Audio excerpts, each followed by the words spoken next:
নিউজিল্যান্ডের বিপক্ষে চলমান সিরিজের মাঝপথেই আলোচনায় মুস্তাফিজুর রহমান ও নাহিদ রানার পিএসএল ভাগ্য। তবে সেই যাত্রা এখন বড় বাধা হয়ে দাঁড়িয়েছে চোট ও ফিটনেস সংক্রান্ত অনিশ্চয়তা। নিউজিল্যান্ডের বিপক্ষে ওয়ানডে সিরিজ শেষ করে মুস্তাফিজের পাকিস্তানে যাওয়ার কথা ছিল। আগামী 24 এপ্রিল থেকে 3 মে পর্যন্ত লাহোর কালান্দার্সের হয়ে খেলার অনাপত্তিপত্রও তার হাতে রয়েছে। কিন্তু এই পরিকল্পনায় বাদ সেধেছে তার ডান পায়ের হাঁটুর চোট। প্রথম ওয়ানডের আগে ওয়ার্ম আপের সময় এই অস্বস্তি শুরু হয়, যার ফলে প্রথম 2 ম্যাচে তিনি মাঠে নামতে পারেননি।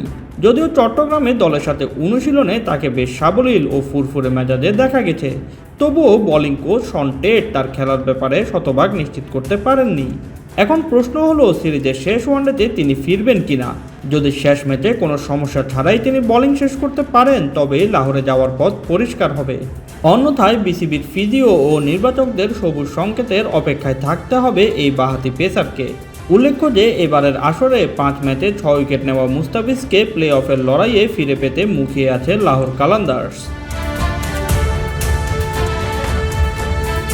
অন্যদিকে আলোচনার কেন্দ্রে আছেন আরেক পেসার নাহিদ রানাও।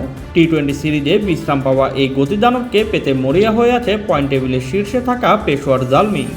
5 ম্যাচে 7 উইকেট নেওয়া নাহিদকে নিয়ে শিরোপার স্বপ্ন দেখছে দলটি।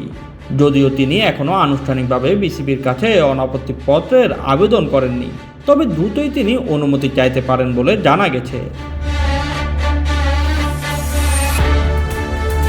সব মিলে মুস্তাফিজের চোটের উন্নতি ও নাহিদ রানার বিদেশের লিগে খেলার অনুমতি, এই দুই বিষয়ের উপরে নির্ভর করছে তাদের পাকিস্তান যাত্রা। শেষ পর্যন্ত এই দুই পেসার পাকিস্তানের বিমান ধরবেন কিনা তা জানতে আরও কিছু সময় অপেক্ষা করতে হবে। Shoaib Shams, BD sports time.